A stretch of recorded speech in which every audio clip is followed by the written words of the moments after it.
Welcome to the Pharmacy Frontiers podcast, a podcast dedicated to the profession of pharmacy. Today, we're excited to turn over the podcast to the students from the St. Louis College of Pharmacy at the University of Health Sciences and Pharmacy in St. Louis. We give credit to the professors Stephanie Lucas and Terry Walhalla for mentoring these students for their leadership podcasts. Let me remind everyone that the Pharmacy Frontier podcast is available for streaming on your favorite podcast streaming app, whether it be Apple, Podbean, Spotify, or YouTube. The comments and opinions shared today are those of the hosts and our guests and are not official statements of the Missouri Pharmacy Association, Mitchell Pharmacy, Mercy, nor the University of Health Sciences and Pharmacy in St. Louis. Today, we welcome 5 of our students from the pharmacy school with a podcast entitled Dose of Knowledge, A View into Pharmacy Careers. Welcome to A View into Pharmacy Careers episode. Our names are Carly, Annie, Molly, Allie, and Mary Kate. We are a group of students in our second year of pharmacy school at the St. Louis College of Pharmacy, and we are here to talk about a few different careers in the big world of pharmacy. Many people think that pharmacists just work in retail pharmacies like you see in CVS's and Walgreens, but it is actually a lot more than that. Do you know how many careers there are within pharmacy? There are over 100 careers you can have as a pharmacist. There are various ranges of jobs you can have when you finish getting your doctorate of pharmacy. Someone graduating may be more into getting to know patients and wanting to work in the community, and others may like the science side of the career and working in labs. It goes into way more depth than this, and we are just going to touch on a few careers today. We will be talking about community pharmacy, inpatient hospital pharmacy, compounding pharmacy, forensic pharmacy, and mail order pharmacy. You may be wondering what these are and what it entails to be a pharmacist with these careers, and we hope to answer some of those questions for you. Hi, my name is Molly, and I will be talking about community pharmacy. Community pharmacy is the most recognizable pharmacy career. Also referred to as retail pharmacy, a community pharmacy is one that dispenses prescriptions and over-the-counter medications to individuals within the community. These pharmacies are available to the public and typically located in convenience stores, supermarkets, and shopping centers. Community pharmacies can be part of a corporate chain such as Walgreens, or they can be independently owned.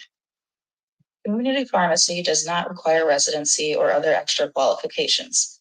In Missouri, pharmacists need 30 total continuing education hours every 2 years in order to renew their license. These hours must include 2 hours of administration of vaccines or CDC immunization guidelines in order to vaccinate patients. Pharmacists must include 6 hours of continuing education on MTM to be able to provide those services. MTM stands for Medication Therapy Management and is a service that almost all community pharmacists provide for their patients. The goal is to optimize drug therapy and improve therapeutic outcomes for patients. Pharmacists reach out to their patients when they are late to refill their medications to improve adherence. When starting a new medication, the pharmacist will typically follow up with the patient after a couple weeks to see how they are doing on it, as well as to see if they have any questions or concerns. A comprehensive medication review, or CMR, with the patient allows the pharmacist to review all information and medications to determine any medication-related issues that the patient may be experiencing. Other than MTM services, community pharmacists do much more. We provide many vaccinations for patients. Flu shot season is a very busy time for a community pharmacist. The pharmacy I work at also provides travel vaccines, such as yellow fever, so I have to know about almost every vaccine. Community pharmacists can also counsel patients about prescription or OTC medications, vaccines, disease states, or anything else they might need to know. They are the most accessible healthcare provider with no appointments or copays necessary to receive advice. Have you ever thought of how you can combine your passion for true crime and pharmacy? My name is Mary Kate, and I will be discussing forensic pharmacy. Using your knowledge as a pharmacist, you could be that deciding factor determining whether someone is guilty or innocent. Knowing pharmacokinetics and how drugs are metabolized and eliminated from the body can help determine how much alcohol or how much of a certain drug was in a person's system at the time of a crime. You can provide testimony on off-label drug use, malpractice cases, and drug use in criminal cases. You may also assist in death investigations where the cause of death is unknown. Knowing a person's drug and medical history, habits, and lifestyle can help determine if any one combination of drugs could be the cause of death, or rule it out as not a contributing factor to their death. Being able to provide a toxicology analysis can show what drug and how much was in a person's system at the time of a crime or death. You can also be involved in drug testing crews for athletics, making sure that no athlete is getting the upper hand on others because of the use of certain drugs, and then determining whether that athlete is supposed to be on that drug for a medical reason versus trying to get ahead. To get into forensic pharmacy after pursuing a PharmD, you may need to work towards additional qualifications or certifications in forensic science or a related field like law. It would also be helpful to gain experience and exposure to that work environment to know how to use your skills as a pharmacist for providing testimonies and working in certain lab settings. Hi, I'm Carly, and I'll be discussing what being an inpatient hospital pharmacist entails. Inpatient hospital pharmacies are for restocking medications, patient-specific medications, and going over patients' information with other healthcare providers within the hospital. There are many different roles you can have as a pharmacist in a patient hospital setting. This could be a clinical role, going on rounds with other healthcare professionals, working in the pharmacy verifying orders, and checking medications that have been filled by the technicians. You may also be talking with doctors, nurses, and going on codes that happen within the hospital. Also talking with patients and checking their medication lists, and you could also be working in the IV room to make patients medications that cannot be taken orally. While being in the inpatient pharmacy, you are making sure that your patients are being treated safely with no drug interactions and that all the orders are being typed in by prescribers correctly and that nothing on the patient's files are off. This would include the dose, route, and frequency is being typed in correctly by prescribers, as well as the time that it was administered to patients, and that when the next dose is due, that it will be all documented correctly. With the different things you are able to do within the inpatient pharmacy, you can find what you enjoy to do and put more focus into that area. But you still get to experience other parts of the job. That is why this is exciting to me, since it will allow me to do multiple things rather than just the same thing day in and day out. One thing you might see different about a hospital is the different hours you work versus if you were working in retail. You may have hours during the day or overnight. You can even maybe work just a Monday through Friday, some part-time, or even 7 days on with 7 days off. Hospitals are also not closed on holidays, so on some of those days during the year, you will have to be working. This allows variation on what you want to work and getting time off to do other things you might be rather doing on like a weekend or when you work Monday through Friday, or your opposite week off when you're working 7 on, 7 off. Some people might not like the hours, but choose the job to be able to work closely with patients, personal care, and other healthcare professionals. Growing a connection with the patients brings joy to many pharmacists and allows them to trust you with changing therapy and treatment. A lot of hospitals prefer you to have a residency, and this is where you work with other specialty trained pharmacists, and you can learn more about this in the episode Scholar to Doctor Postgrad Education. Hi, I'm Annie, and I'm going to be telling you about mail order pharmacy. Dr. Kate Deckelbaum, who is a retired employee of Express Scripts, will be discussing a day in the life of a mail order pharmacist and the education and experience she needed to get this position.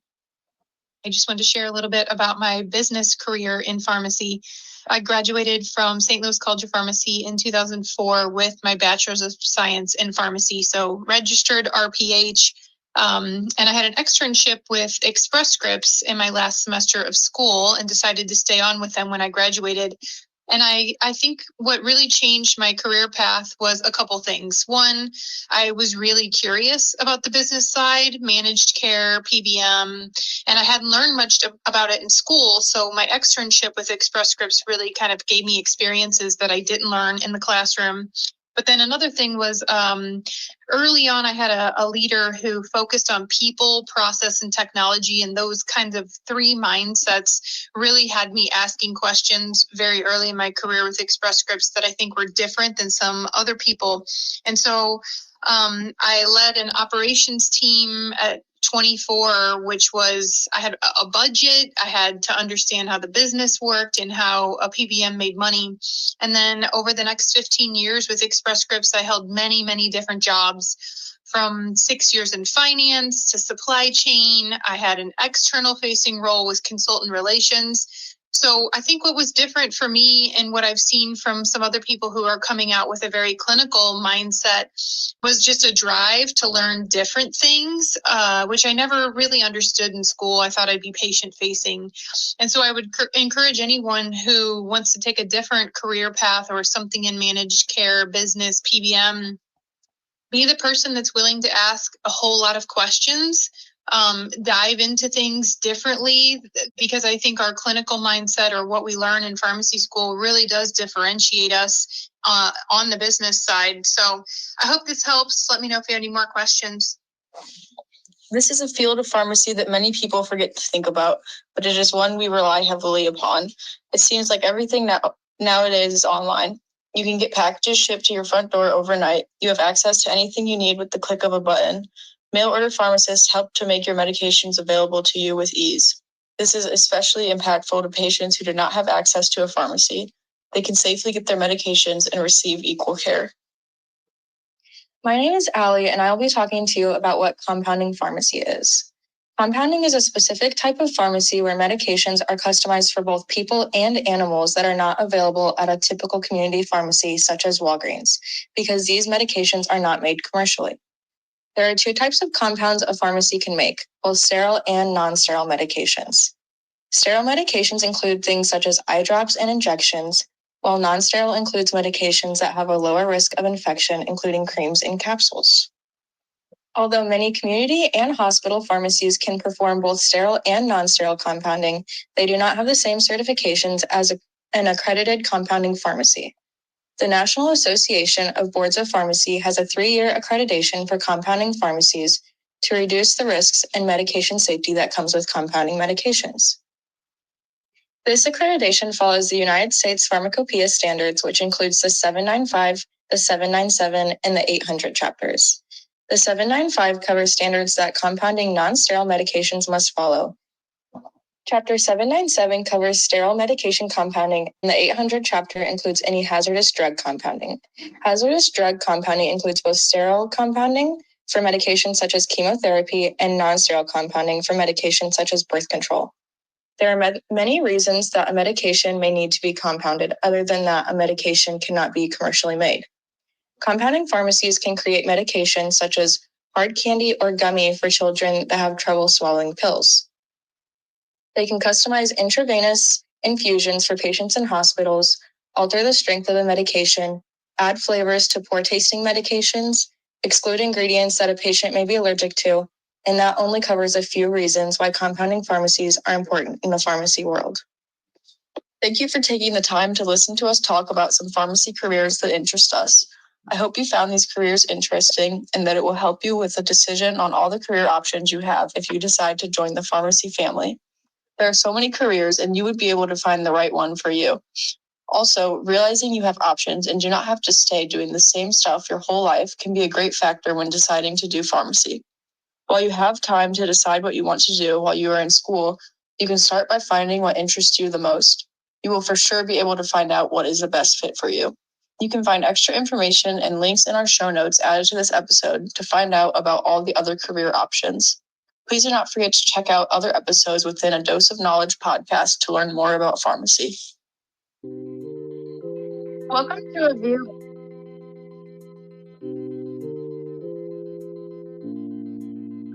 Thank you, students, for hosting the podcast today, and thank you, listeners, for joining us today. Please share this episode with your friends and social media outlets. And seek out other Dose of Knowledge podcasts on the Pharmacy Frontiers podcast page you find on your favorite podcast channel.